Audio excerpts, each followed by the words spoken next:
लपंडाव या मालिकेच्या आजच्या भागामध्ये आपण बघणार आहोत का इथे ना तो जो राघव असतो तो बोलत असतो का मी ना हे होऊ देणार नाही. त्यावरती सरकार त्याला व्हिडिओ दाखवतात की बघ तूच ना त्यांच्याकडून साईन करून घेतले आहेस, तुझा व्हिडिओ आहे माझ्याकडे आणि आता हे तुझ्यामुळेच झालं आहे असं सगळीकडे मी सांगून टाकेन, मग तेव्हा तू काय करणार आहेस. असं बोलल्यावरती तो प्रचंड घाबरून जातो. तो म्हणतो की काय आहे, तुम्ही तर मला पूर्णपणे फसवलंत, आता मी काय करू.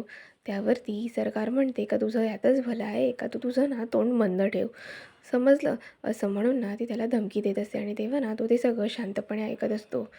तेव्हा सरकार त्याला म्हणते का हे बघ, मी जे केलं आहे ते माझं आहे, त्यामुळे ना तुला काही बोलायची गरज नाही, तू त्याच्यामध्ये गप्प राहिलेलं बरं आहे. आणि असं म्हणून ना सरकार त्याला म्हणत असते की तू ना इथून निघून गेलास तरी चालेल.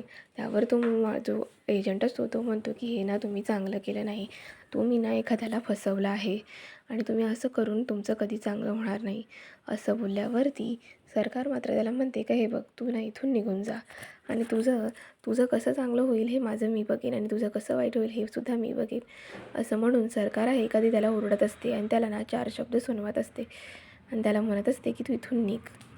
त्यावर सरकार असते की त्याला ना ती फॅमिलीची धमकी देते. तेव्हा तो म्हणतो का माझ्या फॅमिलीला काही करू नका, मी जातो इथून. असं म्हणून ना तिथून तो जाऊन जातो आणि त्याच्यानंतर ना इथे सरकार असते ती म्हणत असते की आता मी या सखीला दाखवूनच देते की जाळकरी तुला कसे काय त्याच्या बाहेर काढतात आणि तुझं कसं वाईट होईल ते बघतात. तू जास्त हे करत होतीस ना, आता बघ सरकार तुला दाखवून देते. असं म्हणून ना ती तिचं बोलत असते आणि हे सगळं परशू मात्र बघत असतो. परशूचा एवढा इन्सल्ट होऊनसुद्धा परशूला सरकारच लागत असतेस, कारण का त्याचं सरकारशिवाय बऱ्याच गोष्टी आवडत असतात, त्यामुळे ना तो सरकारकडेच बघत असतो. आणि तेव्हा सरकार असते का ती तिच्या मनातल्या मनात बडबडत असते आणि इकडे सगळं काही सरकारने ठरवल्याप्रमाणे होत असतं. चाळीमध्ये सुद्धा सरकार जसं म्हणते तसं सगळ्या गोष्टी होत असतात. तेव्हा सखीने आता मुलांसाठी जे प्रोजेक्ट बनवलेलं असतं ते ती घेऊन आलेली असते आणि तेव्हा ना इथे काना तिला म्हणतो की वा वा मस्त, फक्त ना हे सावकाश घेऊन जा जेणेकरून ना हे पडणार नाही किंवा तुटणार नाही. तेव्हा ना काना विचारत असतो का मी तुम्हाला मदत काही करू का. त्यावरती तिथे अचानकपणे ना किरण येतो आणि किरण म्हणतो तुम्ही ना दोघं आधी बाहेर चला, बाहेर ना काहीतरी झालं आहे. असं बोलल्यावरती सखीला मात्र खूप टेन्शन येतं. सखी म्हणते काय म्हणतो आहेस, काय झालं आहे ते तर सांग आम्हाला. आणि काना पण खूप घाबरलेला असतो. तेव्हा सखी म्हणते चला चला आपल्याला ना बाहेर जायला पाहिजे. असं म्हणून ना ते बाहेर जातात आणि इकडे सरकार मात्र चाळीच्या इथे ना तिने गुंड पाठवलेले असतात. त्यांना ती सांगत असते का हे बघा होत्याचं नव्हतं करा, पण जे आहे ते आजच झालं पाहिजे आणि झालंच पाहिजे, माझ्या म्हणण्याप्रमाणे झालं पाहिजे. असं म्हणून ना ती त्या गुंडांना ऑर्डर देत असते. तेव्हा ते गुंड म्हणतात की हो सरकार, तुमचा हुकूम तसा आम्ही सगळ्या काही गोष्टी करू, तुम्ही काहीच टेन्शन घेऊ नका, ठरलेल्याप्रमाणे सगळ्या गोष्टी होऊन जातील. आणि तेव्हा ना ती आईचा फोटो असतो ना तो त्या माणसाला देते, म्हणते का ही बघा ही चाळ आहे. असं तसं म्हणून ना ती त्यांना ऑर्डर देत असते आणि इकडे सखी मात्र तिला काहीच माहीत नसतं. ती बाहेर आलेली असते तेव्हा चाळीतले सगळेजण ना तिच्याकडे रागाने बघत असतात. म्हणजे दाभाडे मावशी सगळे जे चाळीमध्ये राहणारी माणसं असतात ना ती सगळीच सखीकडे आणि कान्हाकडे ना रागाने बघत असतात. जणू काही हे सगळं होत आहे ना ते सखी आणि कान्हामुळेच होत आहे. आणि तेव्हा ना दाभाडे मावशी आहेत ना ते सखीच्या हातामध्ये जे प्रोजेक्ट होतं ना ते खाली पाडून फेकून देतात. तेव्हा सखीला ते ह्या गोष्टीचा खूप मोठा धक्का बसतो. सखी म्हणते की काय झालं मावशी, तुम्ही असं का करत आहात, हे एवढं मी चांगलं बनवलेलं तुम्ही का फेकून दिलं आहेत, एवढं काय झालं की असं तोडून टाकायला, काय झालं. आणि त्यावरती कान्हासुद्धा म्हणत होतो की दाभाडे मावशी काय झालं, हे असं फेकून द्यायला काय झालं, असं म्हणून ना तो विचारत असतो. त्यावरती दाभाडे मावशी मात्र काही बोलत नाही, पण सखी असते की त्यांच्या जवळ जाते आणि त्यांना विचारते की मावशी तुम्ही असं का करत आहात, काय झालं आहे, मी एवढं ह्या मुलांसाठी बनवलं आहे आणि तुम्ही हे असं का केलं, हे आपली चाळ आहे. असं म्हणून ना ती तिचंच म्हणणं सांगत असते. आणि त्यावरती काना पण म्हणत असतो की हां सखीने एवढं छान प्रोजेक्ट बनवलं आहे, तर तुम्ही तोडून का दिलं, आपली चाळ आहे ती. असं म्हणून ना तो त्याचं म्हणणं आहे ना ते व्यक्त करत असतो. तेव्हा ना तिथे परशू येतो आणि परशू ना सखीला म्हणतो की थँक्यू सखी. असं बोलल्यावरती कानाला पण खूप मोठा आश्चर्याचा धक्का बसतो की परशूचं असं काय आहे, कारण त्याला माहीत असतं की सखी आपल्यापासून काही लपवणार नाही. आणि परशूला आलेल्या बघून दाभाडे मावशीनं सुद्धा टेन्शन आलेलं असतं की आता हे सगळं ह्यांचीच बनावट आहे. तेव्हा ना परशू म्हणतो की तुझ्यामुळेच ना ह्या सगळ्या गोष्टी शक्य झालेल्या आहेत. आणि त्याच्यानंतर तो सांगू लागतो की कसं काय, तुझ्यामुळे आता ही सगळीची चाळ आहे त्यातली घरच नाही तर पूर्णच्या पूर्ण जमीन ही सरकारची झाली आहे. असं ऐकल्यावरती जायतल्या सगळ्यांना टेन्शन येतं आणि परशू मात्र जोरजोरामध्ये हसत असतो आणि म्हणत असतो की आता हे सगळं सरकारचं झालं. आणि त्याच्याबरोबर ती जी 2 मुलं त्यांनी पाठवलेली असतात ना, तीसुद्धा मनातल्या मनात खूप खुश होत असतात, कारण का ती त्यांच्या बाजूने असतात. त्यावर ती सखी म्हणते की "काका, हे कसं शक्य आहे? हे कसं झालं? हे तर मी काही केलं नाही." असं म्हणून ना ती त्याला जाब विचारत असते आणि त्याला ती सांगत असते. ती म्हणत असते का "मी असं सगळं काहीच केलेलं नाही आहे, तर ही जागा कशी काय त्यांच्या नावावर होऊ शकते?" आणि इथे कानाला पण प्रश्न पडलेला असतो की काय झालं असं की ही डायरेक्ट ती जमीन सरकारच्या नावावर झाली. तेव्हा ना तिथल्या चाळीतल्या बायका असतात, त्या म्हणतात, "तिकडे त्याच्याशी काय बोलत आहेस? इकडे आमच्याशी येऊन बोल. हिंमत असेल ना तर ते सगळं आमच्याशी बोल." असं बोलून ना ती तिला विचारत असते. तेव्हा सखी मात्र काहीच म्हणत नाही. सखी म्हणते का "मी ह्यातलं काहीच केलेलं नाही आहे. मी तर तुमचं असं काही वाईट केलं नाही." त्यावरती त्या बायका म्हणतात का "आम्ही तुझ्यावरती विश्वास ठेवला, तुझ्याबरोबर सगळ्या गोष्टी शेअर केल्या, तुझी बाजू घेऊन आम्ही प्रत्येक वेळी सगळ्यांशी भांडलो आणि तू काय केलंस?" त्यावरती ना सखी म्हणते "मी थोडी बोलते, जरा थांबा." म्हणून ना ती परशूकडे जाते आणि परशूशी बोलू लागते की "काय झालं आहे? मला ते डॉक्युमेंट्स दाखव." असं म्हटल्यावरती परशू ते जे डॉक्युमेंट्स आहे ना ते सखीला दाखवतो आणि त्या डॉक्युमेंट्समध्ये वाचल्यानंतर सखीला समजतं की ह्याच्यामध्ये तर स्पष्ट लिहिलेलं आहे की आपणच सह्या केलेल्या आहेत आणि खरंच ती जागा ना आपण स्वतःहून त्यांना दिली आहे. त्यावरती तिला सगळं समजतं की ह्याच्यामध्ये ना काहीतरी गडबड आहे. आणि चाळीतले सर्वच जण ना तेव्हा सखीकडे डोळे लावून बसलेले असतात की काय होणार आहे. आणि त्यावरती इथे सखी ना सगळ्या गोष्टीचा विचार करत असते की हे कसं शक्य आहे? मी तर ह्या सगळ्या गोष्टी काहीच केल्या नाही, मी केलंच नाही आहे, हे तर कसं काय होणार? आणि कान्हाला तर ह्या सगळ्या गोष्टीची काहीही कल्पना नसते. कान्हा म्हणतो की काय झालं आहे, मला पण एकदा पाहू दे. म्हणून ना तो सुद्धा तिच्या इथे जातो आणि ते जे काही होत आहे ते सगळं तो स्वतःच्या डोळ्यांनी बघतो आणि तिला म्हणतो की हे खरंच दिसत आहे की सह्या वगैरे झालेल्या आहेत आणि इथे सरकारची जमीन झाली आहे, असं सगळं त्या पेपरमध्ये लिहिलेलं असतं. त्यावरती ते काका वगैरे पण विचार करत बसलेले असतात की काय झालं. आणि सखी असते का तिला ना काहीच गोष्टीचं समजत नसतं की हे सर्व कसं झालं. आणि इथे सरकार आहे ना ती त्या गुंडांना भेटलेली असते. त्या गुंडांना ती सांगत असते की चाळीची अशी अवस्था करा की चाळीला चाळ नाही, तर तिथे स्मशानभूमी वाटली पाहिजे आणि तिथे आधी कोण राहत होतं असं काही जाणू देऊच नका, एवढी त्याची अवस्था करा वाईट. असं बोलल्यावरती त्या गुंडांना समजतं की आपल्याला काय करायचं आहे आणि कसं करायचं आहे. त्यावरती ती गुंड पण म्हणतात की "हो मॅडम, तुम्ही म्हणाल तसं सगळ्या गोष्टी होऊन जातील." त्यावरती इथे सरकार असते ती म्हणते की "आता बघूया ना पुढे काय होईल." आणि इथे सखी सगळ्यांना ओरडून ओरडून सांगत असते का "मी हे केलं नाही." ती परशूलासुद्धा सांगण्याचा प्रयत्न करत असते. त्याच्यानंतर सखी असते ती चाळकरांसमोर जाते आणि ती दाभाडे मावशींना म्हणते का "मावशी, मी तुमची नात आहे ना, तुम्ही माझ्यावर तरी विश्वास ठेवा. मी असं खरंच काही केलेलं नाही आहे." कानाला सगळं माहीत असतं की सखीने आपल्या असं काही केलेलं नाही आहे, पण तो काय करेल. तेव्हा सखी मावशींनासुद्धा ओरडून सांगत असते. तेव्हा मावशी म्हणतात का "नाही, तू आमच्यासोबत नाटक केलंस प्रेमाने राहण्याचं आणि तू पण ना तुझ्या आईसारखीच आहेस." आणि त्यावर ते काकू पण म्हणतात की "तू आम्हाला फसवलंस, आमच्यासोबत राहिलीस आणि आम्हाला गुंडाळून टाकलंस." त्यावरती दाभाडे मावशीसुद्धा म्हणू लागतात की "तू तशीच आहेस." त्यावर सखी असते का ती सांगण्याचा प्रयत्न करत असते का "मी असं काहीच केलेलं नाही आहे." आणि ते दाभाडे मावशींनासुद्धा सांगण्याचा प्रयत्न करत असते. तेव्हा त्या बाकीच्या बायका म्हणतात का "हिने आपल्या इथे राहिली आणि आपल्याला म्हणली का मी तुमच्या बाजूने आहे वगैरे." असं सगळं म्हणून ना ती आमच्या इथे राहिली आणि आपल्याला वाट लावून गेली, आपल्यावर विश्वासघात केला. त्यावर काकू म्हणतात का "तिथे ती भांडीवाली बाईसुद्धा बोलत होती, तिलासुद्धा आम्ही गप्प केलं." आणि असं म्हटल्यानंतर इथे सखी म्हणत असते का "तुम्ही माझ्यावर विश्वास ठेवा, मी खरंच हे सगळं केलेलं नाही आहे. मी माझ्या आईसारखी अजिबात नाही आहे. आई आणि माझं कधीच पटत नाही आणि मी असं काही केलेलं नाही आहे." असं बोलून ना ती ओरडून ओरडून सांगत असते. आणि त्यावरती ती मुलं असतात ना तीसुद्धा म्हणू लागतात का "हां, म्हणून त्या दिवशी ना तू सह्या घेतल्यास ना तेव्हा पण आम्हाला विश्वास बसत नव्हता."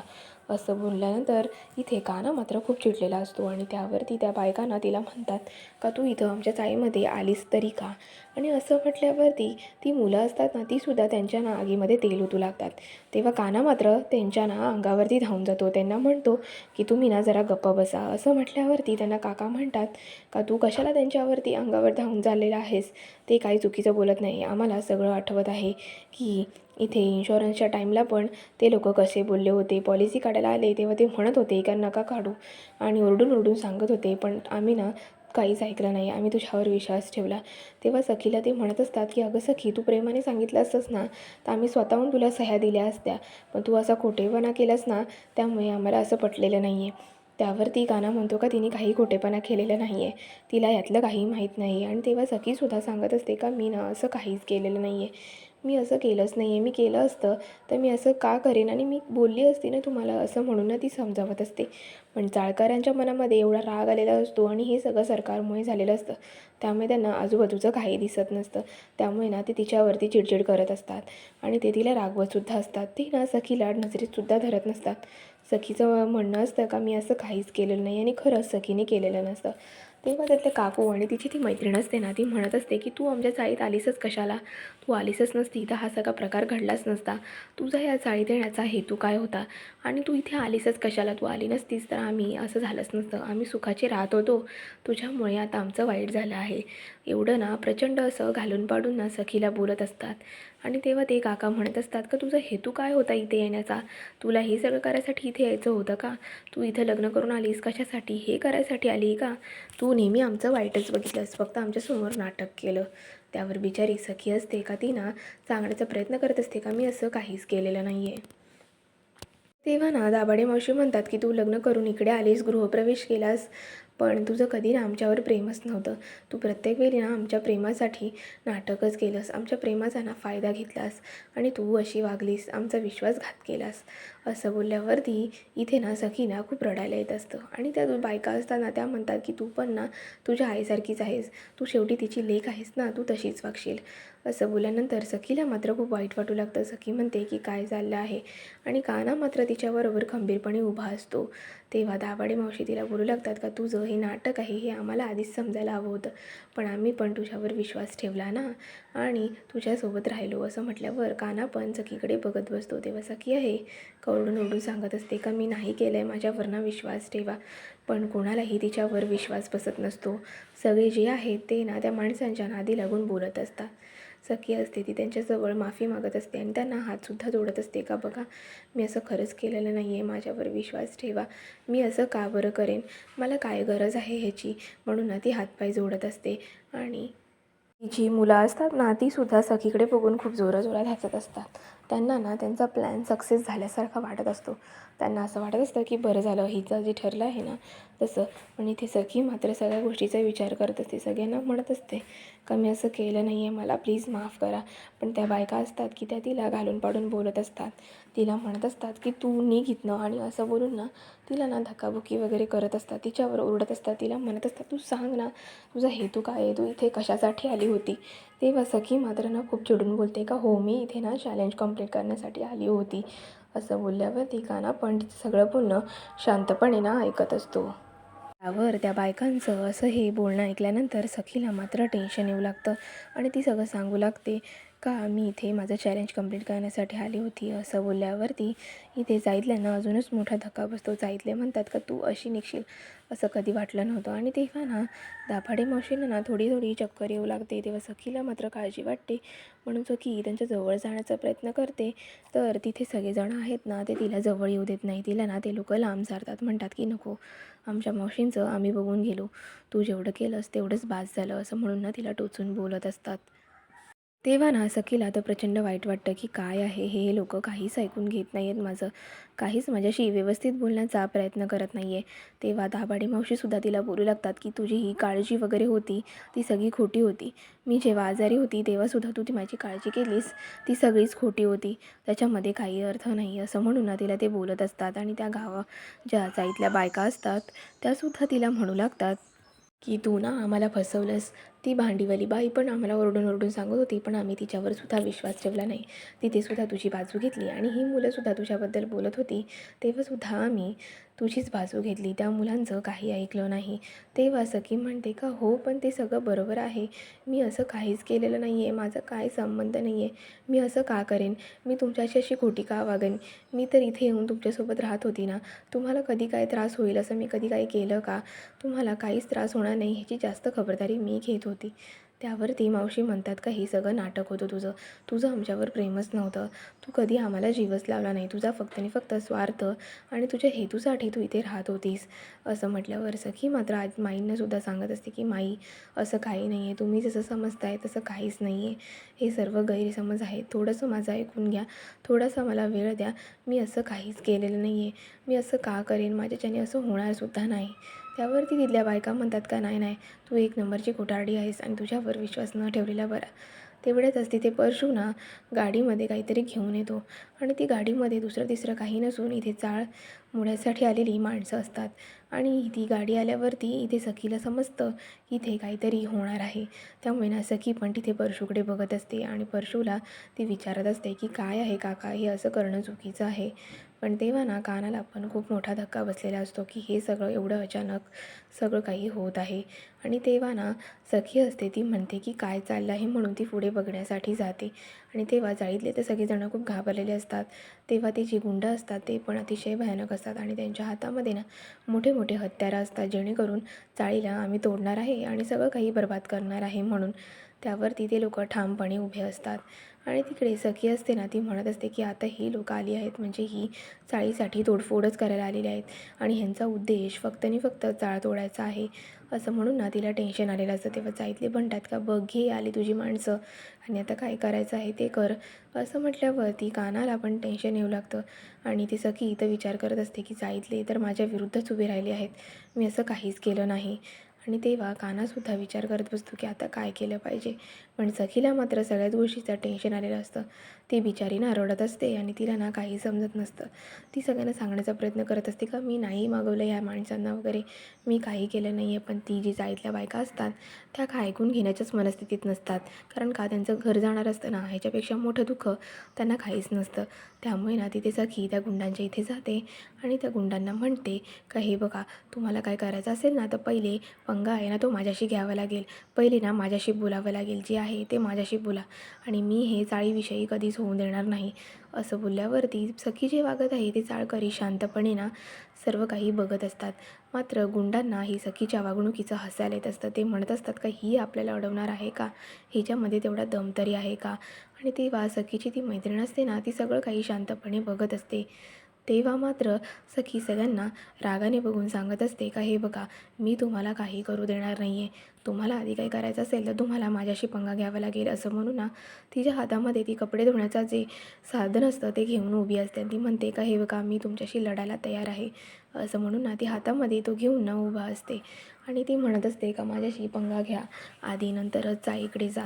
तेव्हा ती गुंड म्हणतात की तुम्हाला समजत तरी आहे का तुम्ही कोणाशी पंगा घेत आहात.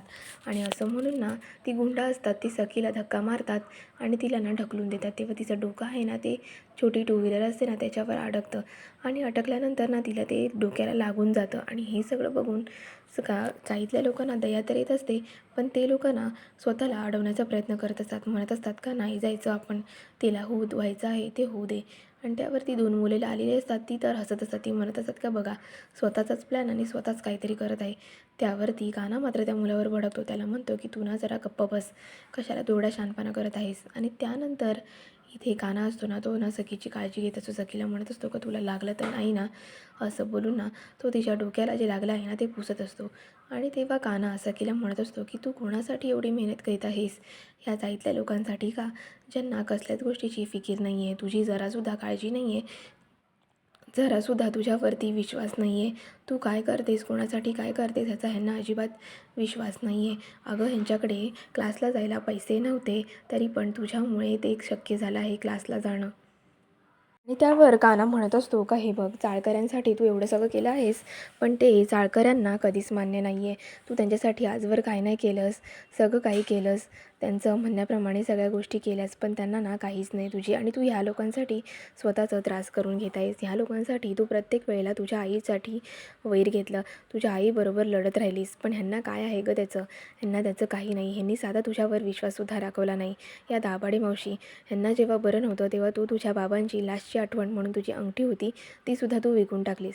पण ह्यांनी काय केलं गं, ह्यांनी ते सुद्धा तुझं होऊन दिलं नाही, त्याच्यावर सुद्धा विश्वास ठेवला नाही. ह्यांनी लगेच तुझ्या विरोधात उभे राहिले आणि तुला घालून पाडून बोलायला लागले. तू ह्या लोकांसाठी स्वतःचं का वाईट करून घेत आहेस? राहा स्वतःच्या आईशी चांगली. काहीही गरज नाही आहे ह्या लोकांसाठी स्वतःचं वाईट पण घ्यायची. आपण ह्यांच्यासाठी काय केलं आहे ह्यांची जरासुद्धा ह्यांना जाणीव नाही आहे. असं म्हणून ना काना आहे का तो सखीला सांगत असतो का तू काय काय केलं आहेस.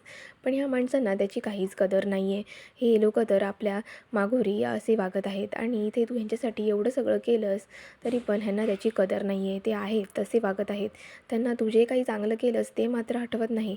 पण तू जे काही गोष्ट केलीसुद्धा नाही आहे त्या गोष्टीचं ब्लेम हा तुला लावत आहेत आणि तुझ्या विरुद्ध ते लोकं उभे राहिलेले आहेत.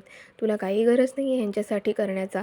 तुला काही अधिकार नाही आहे ह्यांच्यासाठी सगळं काही करून व्यक्त करण्याचा. ते जाऊ दे, ती लोकच तशी आहेत. ते अशीच वागणार आहेत. चाळीतल्या लोकांसाठी धडपडून काही अर्थ नाही.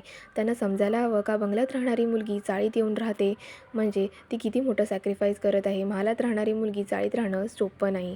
असं म्हणून ना काना आहे का तो चाळीतल्यांना